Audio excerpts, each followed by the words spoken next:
Hi guys, DevilHunterXYZ, and today I finally decided to go out and see the new Child's Play movie, which is the reboot to to the movie of the same name, the cult classic horror film that came out back in back in '88, and of course it's been kind of redone into like a modern take for this time around. So let's see how this one holds up.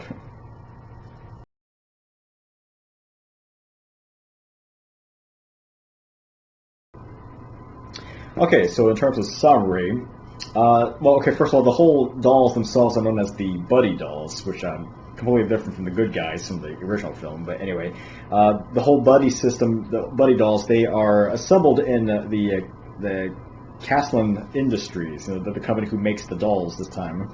And apparently, the movie starts out showing one of the workers who's trying to assemble one of the Buddy dolls. He ends up getting fired from his supervisor, and I guess in retaliation he ends up taking one of the Buddy dolls and goes into the computer to mess up the AI system. Like he messes with the coding and ends up disabling all the protocols, the safety protocols for the doll.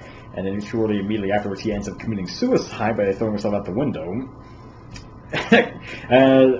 Then fast forward to sometime later, apparently the Barkley family just recently moved into an apartment complex, and the mother works in I guess, toy/electronics store, and she ends up coming across one of the Buddy dolls that was returned to her at the store. So she ends up taking the doll back home and giving it to her son Andy as a early birthday present.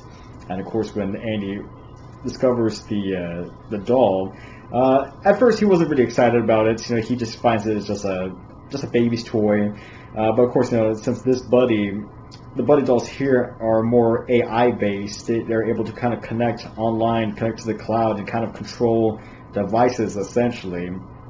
But besides that, Andy ends up kind of developing an attachment to the doll, who is later named Chucky. And of course, with that, they started bonding, started becoming good friends. And then, of course, that's when things started shifting. Well, as the story progresses, Andy does eventually become friends with some of the neighborhood kids, and they start using Chucky for like mischiefs and pranks and stuff like that. And of course, I guess throughout the course of the film, Chucky starts developing. He starts consciously taking in all the outside world information, all the bad influences, and into his AI system, and kind of believes that all that stuff that he's experiencing, the cat in front of me, all that stuff he's experiencing is actually okay, I guess. Then eventually, things start happening to Andy. Well, essentially, not really bad things, but he keeps getting constantly hurt by people, by his cats. For the most part, Chucky just wants Andy to be happy, and he wants to do anything for Andy. So he ends up Chucky starts taking to his own accord to confront these obstacles, these threats, whatever, and kind of remove them. And by remove them, I'm pretty much meaning killing them. Chucky ends up killing their cat, their pet cat. He ends up going after what was his name? Shane, who was the boyfriend to Andy's mother. Well, boyfriend/cheating husband is kind of a long story there. It goes after one of the neighbors that was down in the apartment complex, and it kind of progressively becomes like an onslaught of murders. And eventually, even the neighborhood friends start to think that there was something wrong with Chucky as well as Andy. They think there's something wrong with Chucky, and they try to dismantle him, which they did. But when they were trying to get rid of the body, trying to get rid of the components, whatever, down the trash chute, apparently he was intercepted. The trash was intercepted by the maintenance man that was working in the apartment complex. He ends up taking the doll and reconstructs it, rebuilds it from scratch, or kind of fixes it up because he wants to put it on sale for eBay, whatever. And then, of course, at that point, Chucky seems to kind of get more stronger as he was able to now fully take control on all the Caslin devices, wirelessly or whatever. He's able to fully control all of that.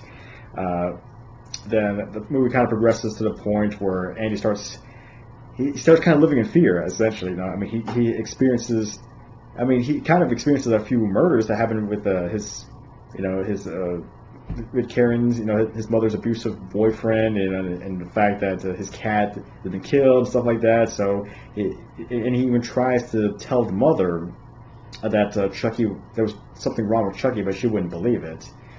And of course, eventually, the revived Chucky doll ends up in the possession of one of the neighbor kids, and yeah, of course, Andy tries to destroy it, but he gets he gets taken back by his mother.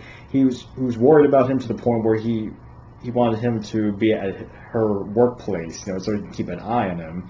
And at the time, it was kind of almost the release of the second version of the Buddy dolls, the Buddy 2, kind of more variety there, I guess. And everything was going smoothly for the most part until the moment it actually was about to go on sale at the store for like the midnight launch, what do you call it?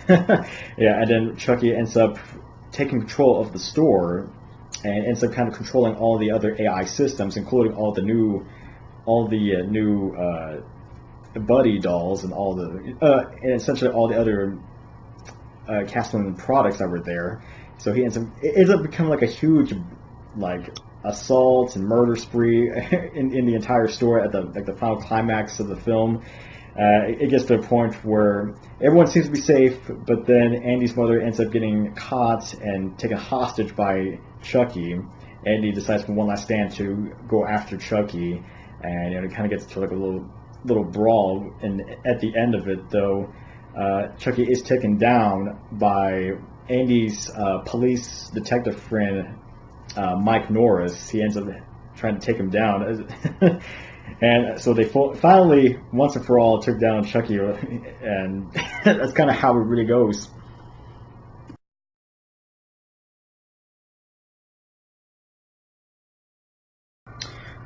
All right, for the good of this movie, a couple of things. For one thing, I do like the fact they kind of modernized Chucky. And that he's not just like a normal kid's doll from like the 80s, whatever, I mean, it makes sense in this time of day to try to go something more advanced, and they kind of went with more of an advanced AI system for modernized homes, so that they can connect to different types of devices so that they can help them kind of live normal day lives. I kind of do like the modern take on it.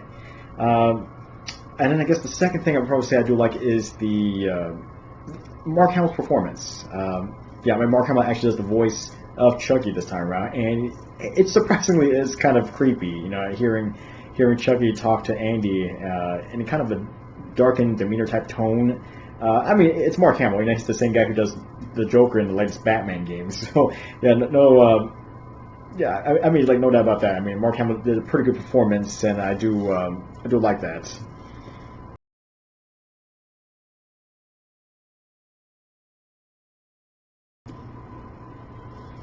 All right, for the bad, a few things. For one, I mean, having Chucky as a faulty AI system, to me, it just doesn't really amount the same compared to the original movie, where it was more supernatural based. I mean, in the original movie, you had a notorious serial killer who ends up possessing one of the good guy dolls using voodoo magic, and of course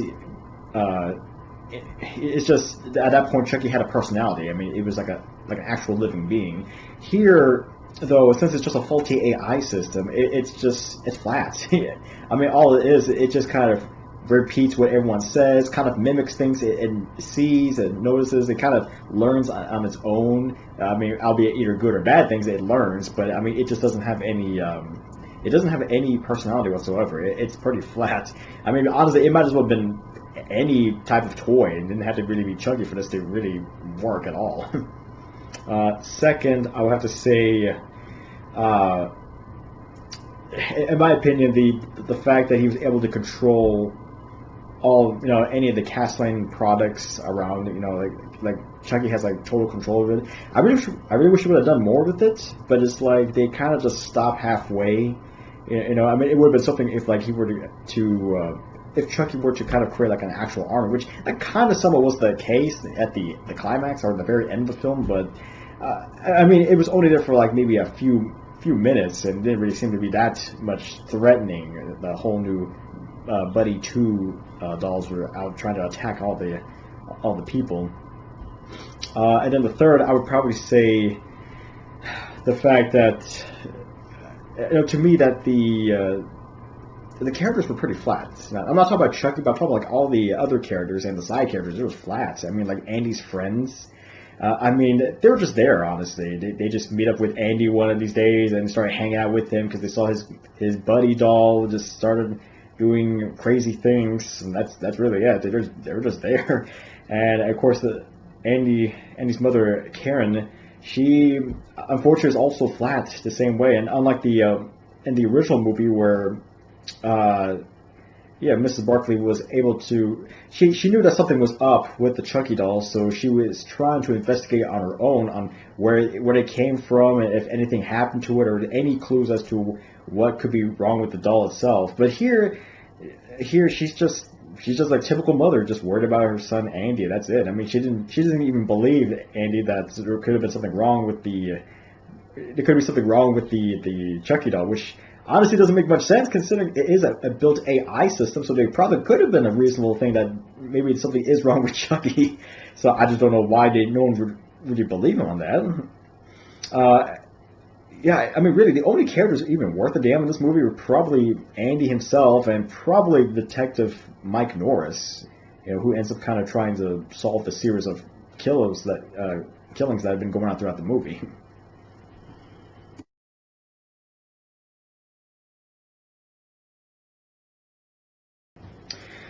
Well, I guess for my final thoughts on this movie, I mean, honestly, I mean, it was an interesting take on the Child's Play movie. I mean, they tried to modernize it, and I mean, they took an attempt on it. That's all I can really say. I mean, it's not great. I still would prefer the original movie compared to this. I mean, granted, the other one was kind of a little bit on the cheesy side as well, and it's kind of a little bit outdated, but I mean, it's more memorable than this movie. I mean, it kind of seems like they try to take the story into one direction, but they just kind of stop halfway and decide to just go in another direction in terms of like plot lines. I mean, it would have been something it probably would have been something more if they could have added in like actual supernatural elements into the film itself. Besides the whole AI. I mean, they could have thrown in the AI related stuff into it as well as the supernatural elements. I mean, it probably could have worked better, honestly. But what we have right here, though, it's really more just it's really just more of a doll just becoming evil because faulty programming. That's really it. Which really, at this point, anyone could have really stopped the doll at that point. I mean, there was plenty of opportunities to just dismantle the doll, destroy it, or whatever. There was plenty of opportunities, especially with all that proof of all the killings that have been happening. I mean, I'm just kind of baffled of why it took so long just to anyone to even try to stop them. I don't know. It kind of got a little bit upsetting to the point, but besides that, though, I would say it was a decent attempt at trying to reboot the Child's Play movies, and I don't know if there is going to be plans for a sequel or if there is going to be a sequel. I have no idea, but I mean, if there would be a sequel, I'm hoping they could maybe have something similar to how it was in the original series. That's all I can say. But I guess for this movie, though, if you're kind of interested in seeing it, I would say maybe kind of adjust your expectations. That's all I can say. It's not quite the same as the original, and you have to see it at a different mindset. That's all I can really think of.